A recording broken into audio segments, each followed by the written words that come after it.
Hello friends, आज हम बात करेंगे एक और इम्पॉर्टेंट विटामिन के बारे में जिसका नाम है विटामिन डी। ज़्यादातर लोगों को ये पता होता है कि विटामिन डी जो है हमारी हड्डियों के लिए बहुत इम्पॉर्टेंट रोल रखता है, हमारी हड्डियों को मजबूत रखता है और सनरेज से मिलता है या स्किन इसको बनाती है। लेकिन क्या आपको ये मालूम है कि हड्डियों की मजबूती के अलावा इस विटामिन के लिए, जो कि एक्सट्रीमली इम्पॉर्टेंट है, in fact it is a hormone, and क्या क्या और ज़रूरी चीज़ें हैं जहाँ पर ये हमारे शरीर को मदद देता है, हमारे रोगों से लड़ने की शक्ति को बचाता है। तो इसमें सबसे पहला है हड्डियों के ऊपर हम बात करेंगे। हमारी हड्डियों और दांतों के लिए विटामिन डी का बहुत ज़्यादा जो रोल है वो कैसे करता है। तो जो कैल्शियम हम खाते हैं किसी भी चीज़ में या मे बी सप्लीमेंट्स, तो वो कैल्शियम का जो अंदर जाके शरीर में एब्जॉर्प्शन होता है, फॉस्फोरस का जो एब्जॉर्प्शन होता है, वो विटामिन डी उसको बढ़ाता है। मतलब कैल्शियम हमने खाया, अगर वो एब्जॉर्ब नहीं हुआ तो वेस्ट है। तो वो एब्जॉर्ब करके हड्डियों तक ले जाना, बोन्स तक ले जाना, और बोन्स का एक मैट्रिक्स होता है, वहाँ पर ये कैल्सिफिकेशन करता है, मतलब हड्डियों को एक मजबूती मिलती है और हड्डियों में जो ताकत है वो जो हमें चाहिए, हड्डियों की मजबूती वो मिलती है। दूसरी बात, किडनी से ये कैल्शियम को रीअब्जॉर्ब भी करने में मदद करता है शरीर की।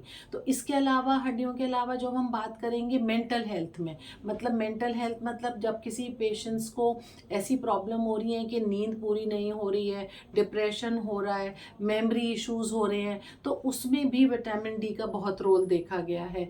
उसके अलावा जो बहुत ज़रूरी है इसका एक्शन है वो है हमारी इम्यूनिटी बढ़ाना। इम्यूनिटी मतलब शरीर की जो रोगों से लड़ने की शक्ति, रोग प्रतिरोधक शक्ति जिसको कहते हैं, हमारा डिफेंस मैकेनिज्म है जो नेचुरली काम करता है, उसमें विटामिन डी का बहुत ज़्यादा रोल है। मतलब आजकल जैसे सर्दियां हैं, फ्लू चल रहा है, बहुत ज़्यादा ज़ुकाम खांसी की तकलीफ़ें हैं, और AQI जो एयर क्वालिटी इंडेक्स ख़राब है, तो इन्फेक्शन के रेट बढ़ गए हैं।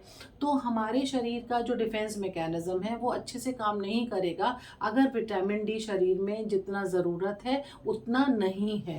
क्योंकि हमारे शरीर के जो डिफेंस के जो सेल्स हैं, जैसे कि लिम्फ नोड्स, मैक्रोफेजेस, एंड उसके अलावा एल्वियोलाई पे काम करके उस सिस्टम को मजबूत बनाता है। इसके अलावा जो मेंटल में मैंने बात करी, जो न्यूरो कॉग्निटिव बिहेवियर है हमारा, उसमें बहुत ज़्यादा विटामिन डी का रोल है।